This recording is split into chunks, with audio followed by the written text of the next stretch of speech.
Welcome to the Let's Talk with Paula show, where we do amazing things. This is my first show that I started on Bowie television 15 years ago. And now God has blessed me with a church show, Lady Nighthawk show, and Lady Let's Talk with Paula is still here. And that's what we do. We talk about different things. So I had a 15-piece band on this show one time, okay? But I try to do whatever I can for the community that we can get to you. And so tonight, this is Black History Month. We have some distinguished gentlemen that are here tonight, and I'm proud to be in their presence. And I'm gonna have, you know, the person that's sitting on this side of me already, okay? He's just been busy working in the vineyard somewhere else. That's why you haven't seen him right here. But we're gonna make it so that you will continue to see him, because we're gonna do him in Baltimore, and we're gonna ship him in here in Bowie, okay? But anyway, I just want everybody to, you know, introduce themselves. I'm the host, so I get to talk a little bit longer than y'all do when y'all introduce yourselves. I know what I told y'all, but I just want y'all to know why I can talk a little bit longer. Okay? So, on that note, I want you to meet these distinguished gentlemen, and this is Black History Month, and just look at what you can do. And we need to lift our men up. You know, we need to lift them up so that they know that they are a pillar of our community. No matter how down I've been, or I can always rise up. And one of these gentlemen said a statement, and I'm not going to steal it because I don't know if he won't say it again, okay? So, but this is Let's Talk with Paula, and I'm going to give a drum roll for my good friend to the left. And I also want to say thank you to his wife, Mrs. K. Nevalon, because she gave us her blessings tonight, and I just want to make sure that we acknowledge, and we want to acknowledge her as well. Thank you, Kay, for giving us your blessings, okay? All right, so now I want you to introduce to... Good evening. Thank you very much, Pastor Paula. You go ahead. We're so honored. We're really so honored and grateful for all of the great things that you're doing, and I know you haven't said it, but I want to say that we are so proud of you for getting this Lifetime Achievement Award, and we are looking forward to that in a couple of weeks to celebrate with you, because you have so well deserved for all the things that you've done and you're doing in the community, and then for hosting my friends tonight. This is a tremendous blessing and honor, and I'm so grateful to you, and I'm also grateful to each one of them. Thank you. And thank you. And for taking that trip, I want you to know these gentlemen came from Baltimore to be with us tonight. You know, they're not in this community, so I just want you to know how blessed we are to have these distinguished gentlemen here. So, Pastor, who you want to talk next? Mr. James. Yes, Mr. James Walthall, and then Mr. Carlos Nicholson, Mr. Ralph Thomas, and then Mr. Ernest Bowie. Okay. In that order. Well, thank you for having me on. It's a pleasure. Thank you, Reverend, for inviting me also. Reverend Doctor. I wanna turn the floor over pretty much to the people that can give you the most knowledge of the situation that's going on. You know, the ones that live it, the ones, you know, that you know, when you watch them when they first come to the time that they are now, and the inspiration that they give to me. So I'm going to turn it over. Well, you got to go to him first. Mr. Carlos Nicholson, who's with the guys daily. Yes. You know, and there's ladies there too. Mr. Ralph Thomas, and Mr. Ernest Bowie. And I'm going to say this real quick. This is the second show that I've done that we've had this many people in since COVID. Okay. Wow. I did a drive around last week to see how we were going to do. Yeah. Okay. And so, you know, I know what I had to do with the chairs to make this work, and that ain't nobody but God. Okay. That's right. And so I'm just saying that and it's 101 for everybody that's in here tonight, because everybody's a host or co-host, right? So I had to tell them 101, say what you got to say, pass it on. Then we move it on. Okay. I had to do the girl like that last week. Okay, go ahead. Go ahead. Okay. First of all, I'm Mr. Carlos Nicholson, and thank you, and I appreciate you for having us as far as just to represent for the program, Brightpoint, and of course all the clients, Mr. Walthall, and definitely Brother Nevalon. Yeah, he's a pillow. He's been a pillow for us, and we're so overwhelmed for him to have actually come into our lives, him and Miss Lady K, his beautiful wife as well. And we just want to take our hats off to him, because if not had been for him, we wouldn't be here. Where your hat? So, It's over there. Okay.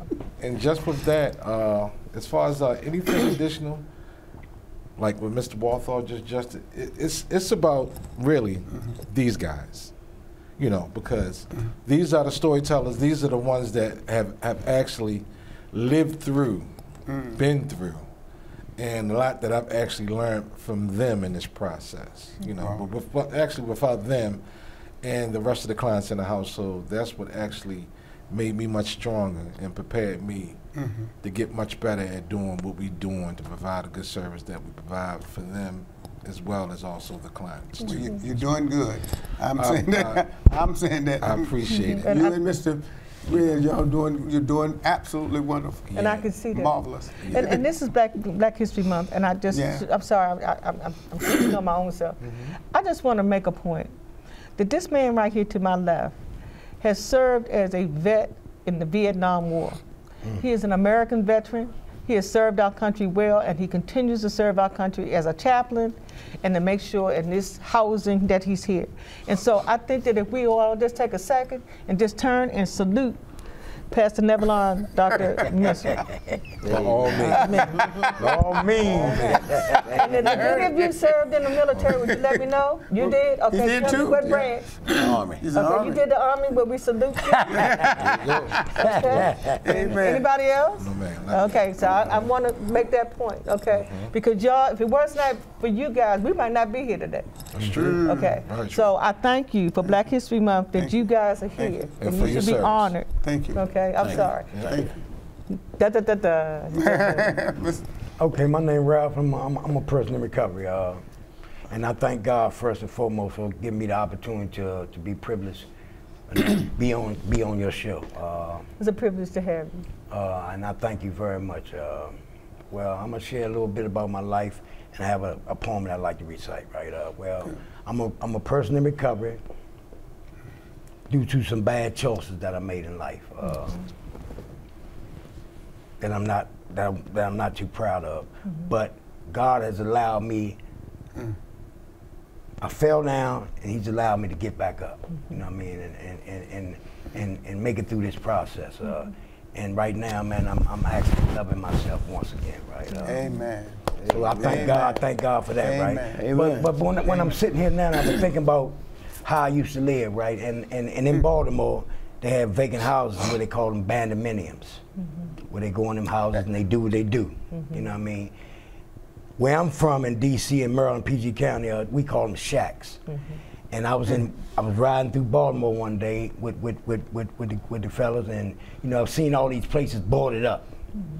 And I put this poem together. I like to recite, man. You know, because of that, because of what I saw, right?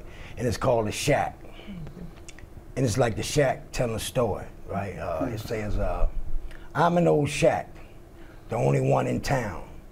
I'm often visited by strangers from morning until sundown. An old beat up shack, I tell you, I'm no joke. And where the crackheads do their smoking and the dope fiends shoot they dope.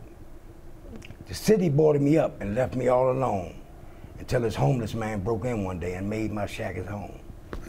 Those who come to visit me don't treat me good at all, leaving cans and bags all over my floors and blood all over my wall. This one situation took place last week that left this one man dead. Someone came in and robbed the place and shot him in the head. Yes, I'm that old shack that's being talked about all around town. So I want someone to do me this one big favor and just burn me to the ground. You know what I mean? So, you know. Amen. Oh, And that's Ralph. so true. Amen. Ralph. That's Burn so them to the true. ground. Amen. That is so true. Amen. And I thank you for that. And I thank you for And the you need to get them privilege. published, Yeah, and you need to get them Copyrighted. copyrighted. I got them in an envelope now. Okay, but you need to get poor them man's copy, copyrighted, that's what because I'm you don't want getting somebody at. to take it and they'll be singing your Smith's gonna- song and be singing your lyrics, and you be saying, oh, that wasn't that. Get it copyrighted. That's right. We're going to help you do Thank that. you, Ralph. Okay. Thank you, Ralph. Thank you. Amen. Amen. Brother Ernest. Thanks for saying, Ralph. You know how I feel about them poems. They tight. I'm Ernest Bowie, y'all, and I'm 61 years old. I'm a resident of Baltimore. No, you're not. Stop telling Yeah, stories. yeah. I'm telling my age because I want people to know. I've been around for a while. I've been doing this recovery thing a long time. I've had periods of inconsistency, but most of all, I haven't lost my desire to do what's best for me. And I've been in it, so and I'm in it this time to win it. I got some substantial clean time. I got over a year clean now. Once again. Amen. That's beautiful. Yes. I'm just trying to give back what was given to me. Yeah. But you know, both my parents. This is Black History Month, and I wanted to say something. Both my parents served in the war. You know, my mother was in the Army. My father was in the Navy in World War II. So I like to acknowledge them at this time because it's Black History Month. Amen. I salute them. Yeah, because they did their part for us. Amen. I'm standing on their shoulders. Amen. You know, Amen. and that's what's been keeping me going too, because the fact that my parents were both in the military. My parents were both. They weren't drug users. They weren't alcoholics. They weren't even substance abusers at any type. You know, my dad smoked. He drank a little beer. My mom, she really didn't drink at all. She smoked cigarettes though. But I come from a family where it's. I've had some tragedies in my family. My sister was dual diagnosed, and my brother, he also succumbed to drug addiction. So it was 3 of us. Now it's only 1. But you know, it just doesn't lie within the substance abuse. It's about the mental health issue as well. Mental health, it runs rampant in a lot of our families. Alcoholism and drug addiction were prominent in both my parents' family. And so I don't know what happened. You know, it must have skipped a generation or skipped and jumped into the children of my parents. You know, but yeah, my sister died and my brother died from addiction. So God spared my life to come by and just, you know, to be able to tell a story. You know, it's a blessing for me to be able to tell a story. That's why I do so much in the efforts to help other people, because I know what families go through, and they be quiet about it. You know, mental health was taboo for a long time in the Black community. You couldn't say that, you know, your sister she had some problems, or your brother had some problems. You know, but now we can speak about it. We can tell people, man, places you can go to help you can get. You know, they have people out here advocating for mental health today, and for substance abuse. You know, so I'm just thankful to God, man, that He gave me a chance. You know, I should be dead, but for the grace of God, there go I. You know. He has some more work for you to do. Yeah. So we also think that sometimes, oh, well, I should have been dead because of whatever. But no, I shouldn't have been anything because God still got me here breathing. So now am I going to take a chance? He took a chance on me. Right. Now am I going to go out there and help somebody else? Right. You understand what I'm saying? So, because see, I know what you're going through. You know what I mean? And maybe what I'm going through, I can share with you like you guys are doing. And then maybe I could help somebody that's looking out there at that TV screen. You understand That's what I'm what saying? we do. You know, in our house, we try to demonstrate, you know, the love that we didn't get. You know, the love, because we know what the streets has to offer. You know, the destruction. You know, the devastating effects of homelessness and, you know, substance abuse. We see it all the time. You know, and then we also want to advocate for people that, you know, to have children that's going through that process as well. You know, we would do whatever we can do, you know, through our churches, through our sponsors, through our community, you know, through our house. Our house is open for you. You don't even have to be an adult. You can be a little boy, a little girl to stop by and just need our help. And name the house again? In Baltimore. Yes. Give me the address one more time. It's 2323 Aruna Avenue. Okay, in Baltimore, Maryland. Yes, ma'am. Okay. So if you have something that's out there, they have family members in Baltimore, they know that they can get in contact with your house. Yes, ma'am. Okay. And you know, God has blessed me to do so much and to be an encouragement to so many people. You know, I'm an avid Facebook. I'm on social media all the time. Good for you. Go ahead, guys. You know, I'm on social media all the time, and I try to advocate. What's your Facebook page? Ernest Bowie. Ernest B. Bowie is Bowie Ernest 721 at gmail.com. You don't mind them emailing you? No. I mean FaceTime, Facebook you. Okay, no, anytime. I'm asking that question. Anytime. Oh, and I have to ask this question. For both of my shows, is it okay for us to put y'all on YouTube and TikTok? Sure. Yes, ma'am. I just had to say that. Please do. Please. Yeah. Okay. Yeah. It's okay? Yes. It's okay? Yes, ma'am. Thank you. Yeah, I mean, I ain't want, you know, it's not left for me to tell. It's just that, you know, I'm here. I'm responsible today. You know, I'm clean today. Thank God. I'm advocating for people that to come in our program and do what we do. You know, live like we live. You know, I mean, we ain't living bad at all. We enjoy life. Y'all looking pretty darn good to me. We enjoy life again. I don't know what you're talking about. So what I understand that you are the co-owner of this place where they stay. Could you tell us how you did that? Well, that's a long story. But no, it can't be long. Exactly. You ain't got that long. Well, you got to condense it. Okay, to make it real quick, I was driving for Safeway when the COVID hit. Okay. The company moved to Pennsylvania, and I didn't go. And I was sitting around trying to figure out what am I do with my time now? When I grow up. Yeah, when I grow up. And my cousin, Brightpoint Wellness CEO, called me and asked some questions about some people in Baltimore that had the program. And he asked me to introduce him to a couple of them, and I did.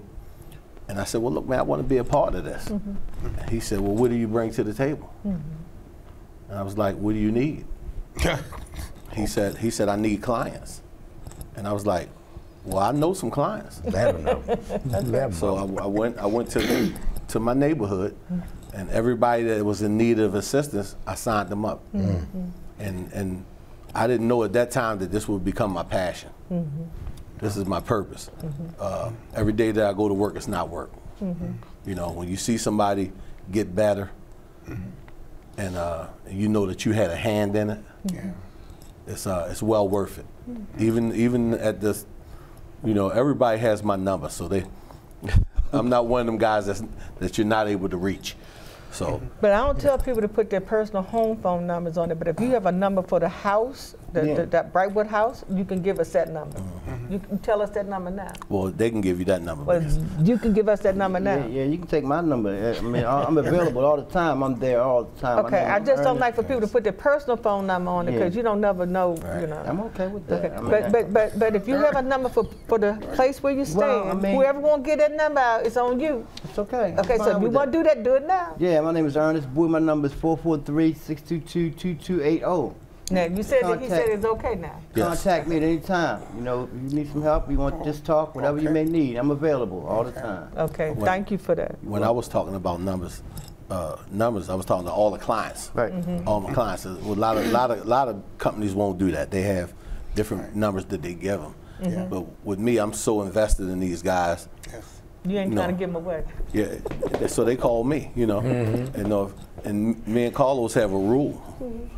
If we become upset, we'll fall back and he'll take over. Okay. Right. With any situation. Okay. He'd be like, okay, Reyes, let me take this over. Right. No, you fall back. I'll take it from here. Right. And the same thing goes for him. Right. When he's having a bad day dealing with something, he'll call me and tell me, and then I'll step in and finish it, and just try to keep things moving smooth. So you the house manager. Yeah, we tend a lot of times we tend to finish each other's sentences. Yeah, I've had so much. We have to do that because a lot of times some things. Not only is he's my boss, but he's my best friend too. So we collide civilly. But a lot of people think, well, how can y'all be so close and y'all not clash? There's some days I don't want to deal with this guy. That's life. That's life. Some days you don't want to deal with me, but that's how we do it. We love each other, but we also know for a fact that we're in the try to help people business. That's right. And we don't come in this with our feelings on our sleeves. No. And what we try to do is just give everybody the best that we can do. But there's going to be days that, if I have an issue, with Ernie, which is Ray or Ralph, then I said, you know what, I need to fall back for a minute. And Ray's would be like, I'll be over after. I got you. You take care of this. And it works because none of us are perfect. None of us are perfect. None of us are perfect. But we seem to get through just fine. But like I said, because if this went rough, everybody would be doing it. But you have to do it for the love, and you have to have a genuine passion to want to help people. My brother was an addict, God bless him, before he passed, and I seen how he was treated in the programs up in Philly and here. And I said, you know what? I want to help out the people that helped my brother before he died in his addiction. Wow. And Wow. bless my mother, she was in the mental health, retired from Spring Grove after 33 years. And so her and I went into business together. We did the mental health and also, you know, learned it from the substance abuse side when I worked, you know, in the facility where me and Mr. Walthall, we came through with his idea. He knew what I was working in treatment. He was like, wait a minute, you work in treatment, this is what we're doing, how about we bring this together? You know what, let's do it. And that's how we came up with it. Yeah. So how did you get in that circle? Well, one morning I received a phone call about 8 o'clock from the HR person, and she said, the good Lord, and this is for Pope, you know, Angie called me and said, the good Lord gave me, I found your name and your resume, and I've never seen anybody with a resume like yours, and we got to bring you on board. And then our director is a reverend like you, so that's how it started. And so we, you know, I interviewed, and then that's how I met, you know, Brother Carlos and Brother Rez and Brother Ernie. We had, and then Ralph. At that time, Ralph was in District Heights, and you know, and that's how we got it started. And we just developed a lifetime bond, you know. And then of course, and that's when I told you, you know. And I introduced you to, you remember that day I was leaving? On the phone, I was sick. That's right. Yeah, she was sick then. And I introduced you to Brother Rez. And so we're going to try to get Pastor Paula to come and work with us. Carlos and Brother Rez. Okay. Y'all. Let's do it. If she got time, because she's like she's a busy lady. I mean. Listen, I've been doing this all my life. Amen. Okay. I've been doing this all my life. I mean, it goes back to what you said. All my life I've been doing this, okay? And that's why I'm so honored that somebody nominated me to receive the presidential This is lifetime. Yeah. That's right. For community service. That's right. That's on the 29th. Yeah. And so you never know who's watching you. You never know who's watching you. You never know who's been following you through your whole life and know what you've been doing. You understand what I'm saying?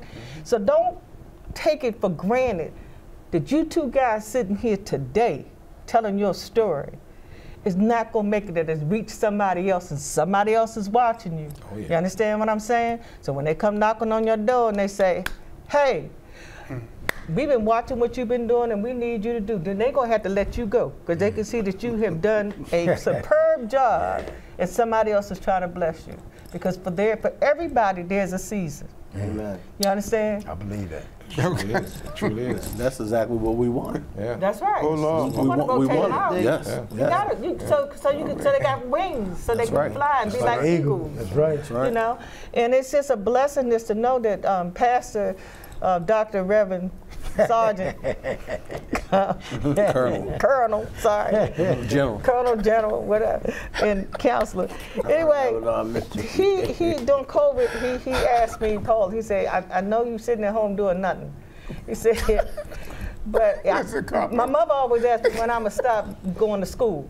She said, my father too, before he passed on. He said, when are you going to be when you grow up? Because every time you turn around, you're still going to school. I am still going to school today.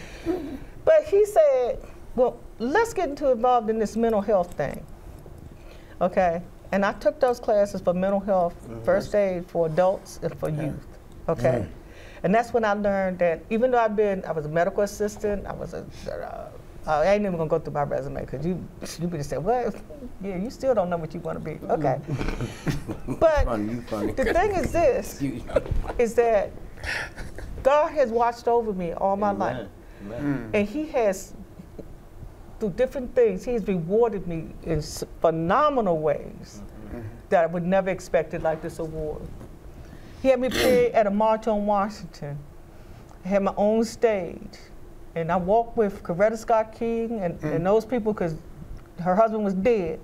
They asked me to pray over those million people that was out there because Wow. You know, I do what he tells me to do. He say, do this, you do it. I don't question it. You understand? Do this TV show. I don't question it. Help Rev, don't do this. Yeah, he called you up. I sent him on knocking on your door. You need to learn how to do this mental health thing because this is going to become big. Right. It already is. And it blew up. It was always there. No, I'm talking about when COVID was around.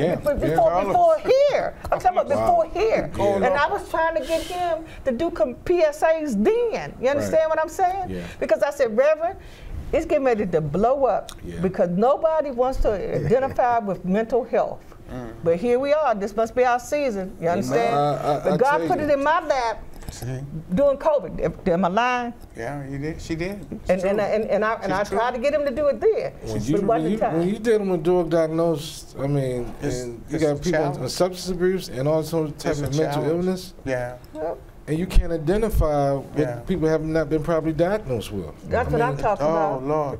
And see, the other part is this, is that Somebody self-medicate. everybody got somebody in their family that has a mental health or substance abuse problem. And if they tell you they didn't, they're telling you a lie. That's right. Okay? Everybody. Like you said, that people were scared because they didn't want somebody to know, oh, it's taboo. No, it's been around for a long time. And now it's time that y'all, I take my hat off to each and every one of you. I do, because now y'all are trying to help these guys, and now y'all trying to help somebody else. Amen. Because just think, if I had you 15, 20 years ago, some people that I know might still be living today. Truthfully. You understand what I know? So, you know, can't be embarrassed. Well, you know, we out here to help people. Well, you know us in the black community anyway. You know, because all of us pretty much within this a 10 to 20 year span of each other. That was hitting taboo. Yeah. In the 60s and the 50s, like, but when you better sit your ass down, ain't nothing wrong with you. We know. Yeah. I know. Because they didn't know. Right. They didn't know no better. Or like my mama used to say, I dare you to be crazy. Yeah.